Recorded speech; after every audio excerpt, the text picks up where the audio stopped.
ایک مضمون نگار ایڈیٹر قومی ادب کے دفتر میں ڈرتے ڈرتے جھجکتے داخل ہوا اور ایڈیٹر سے کہا، میرا نام اللہ دین ہے، چراغ تخلص کرتا ہوں، شاعری ورثے میں ملی ہے، ادب گھٹی میں پڑا ہے، ایک افسانہ لایا ہوں، بالکل اچھوتا موضوع ہے، آپ دیکھیں گے تو۔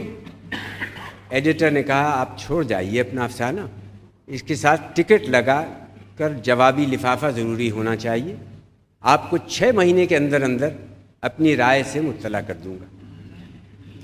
مضمون نگار نے لجاجت سے عرض کی کہ گستاخی نہ ہو تو عرض کروں کہ چھوٹا سا افسانہ ہے، آپ ابھی سن لیں اور اپنی رائے مجھے بتا دیں، بس 3-4 منٹ کی بات ہے، آپ اجازت دیں تو میں۔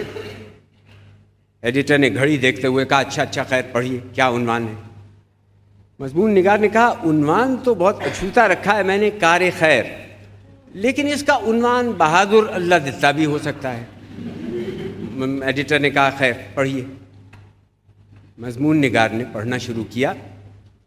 رات کے 3 بجے ہوں گے، ہر کوئی خواب خرگوش کے مزے لوٹ رہا تھا، کہیں کوئی روشنی نظر نہ آ رہی تھی، یک اونچے مکان کی 4تھی منزل سے آگ کی لپٹیں اٹھیں، پھر کسی کے چلانے کی آواز آئی، آگ آگ، بچاؤ بچاؤ۔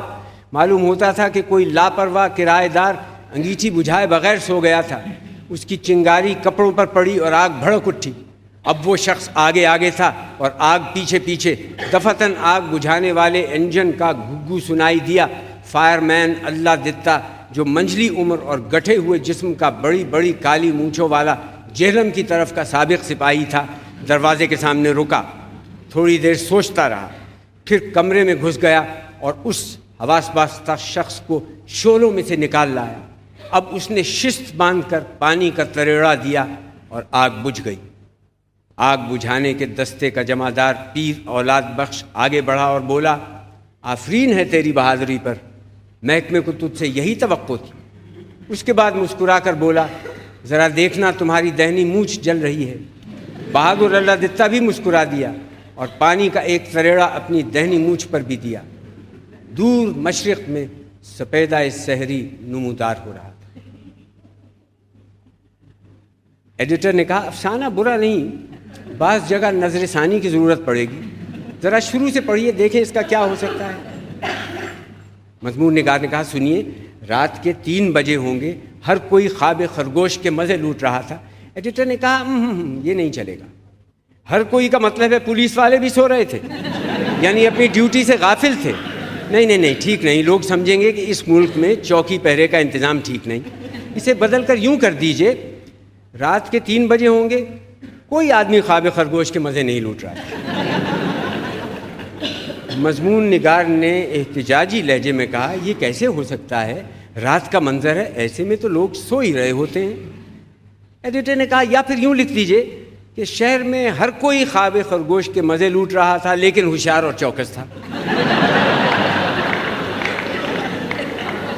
مضمون نگار نے منمناتے ہوئے کہا، جی کیا فرمایا، سو رہا تھا اور چوکس بھی تھا؟ ایڈیٹر نے کہا، ہاں یہ تو کچھ بے معنی سی بات ہو گئی، اچھا یوں تو کر سکتے ہیں نا، کچھ لوگ خواب خرگوش کے مزے لوٹ رہے تھے، کچھ ہوشیار اور چوکس تھے، چلیے آگے چلیے۔ مضمون نگار نے کھنکارتے ہوئے کہا، کہیں کوئی روشنی نظر نہیں آ رہی تھی۔ ایڈیٹر نے روکا، کیا مطلب آپ کا، یعنی ہمارے ملک میں ایسے بلب بنتے ہیں کہ جل کے روشن نہیں دیتے؟ مضمون نگار نے کہا، جی نہیں، یہ بات نہیں، رات میں تو بلب بجھا دیے جاتے ہیں۔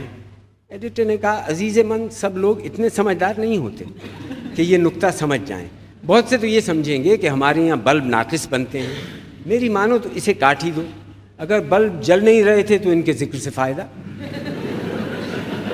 مضمون نگار نے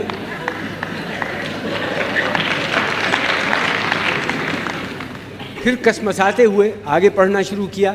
یک ایک اونچے مکان کی 4تھی منزل سے آگ کی لپٹیں اٹھیں، پھر کسی کے چلانے کی آواز آئی، آگ آگ، بچاؤ بچاؤ۔ ایڈیٹر نے پھر ٹھوکا، گویا بھگدڑ مچ گئی، گویا ہم اپنے پرچے میں اس بات کو شہرت دیں کہ ہمارے عوام ذرا سی بات پر ان میں بھگدڑ مچ جاتی ہے، یعنی وہ اوسان کھو بیٹھتے ہیں۔ نہیں صاحب، یہ نہیں چلے گا، یہ قومی ادب کا دفتر ہے، سرخ آفتاب کا نہیں۔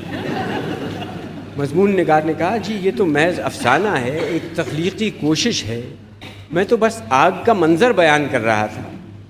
ایڈیٹر نے کہا آپ اس میں ایک مطمئن مزاج اور اپنے فرائض سے باخبر شہری کی بجائے ایک ایسا کردار لاتے ہیں جس کے محض ذرا سی بات پر محض مکان کو آگ لگ جانے سے ہاتھ پاؤں پھول جاتے ہیں۔ میں آپ کی جگہ ہوتا تو بچاؤ کی بجائے اس کردار سے کوئی ایسی بات کہلواتا جو قومی تقاضوں کے زیادہ مطابق ہوتی۔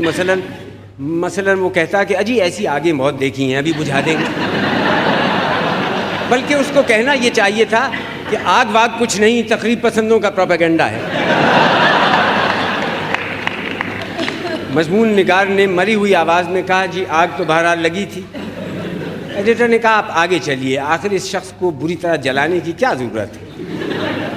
مضمون نگار نے آگے پڑھا، معلوم ہوتا تھا کہ کوئی لاپرواہ کرایہ دار انگیٹھی بجھائے بغیر سو گیا تھا، اس کی چنگاری کپڑوں پر پڑی اور بھڑک اٹھی۔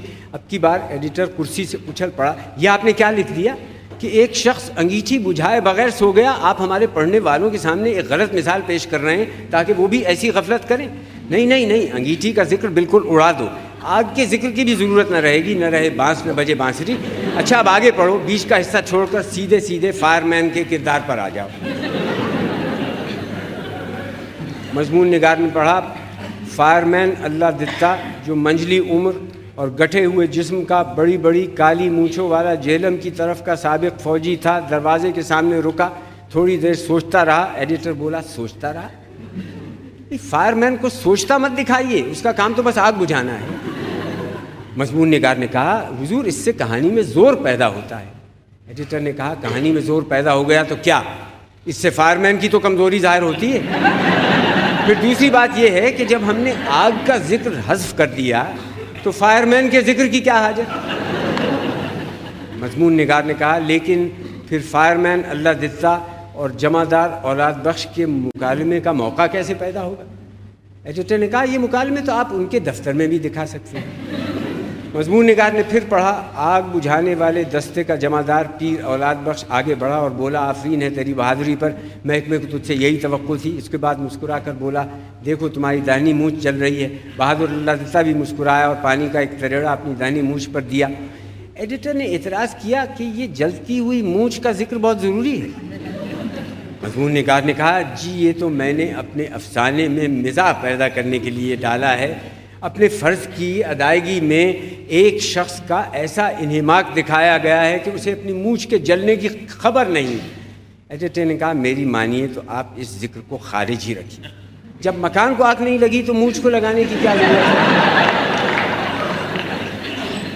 مضمون نگار نے پھر پہلو بدل کر کہا وہ مزاح کا عنصر؟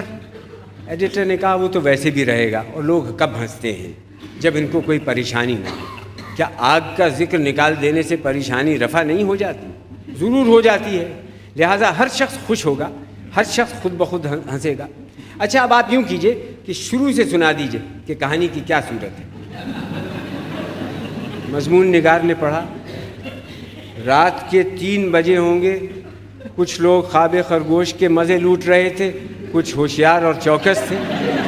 یکایک ایک مکان کی 4تھی منزل سے کوئی پکارا، آگ واگ کچھ بھی نہیں، تقریب پسندوں کا پروپیگنڈا ہے۔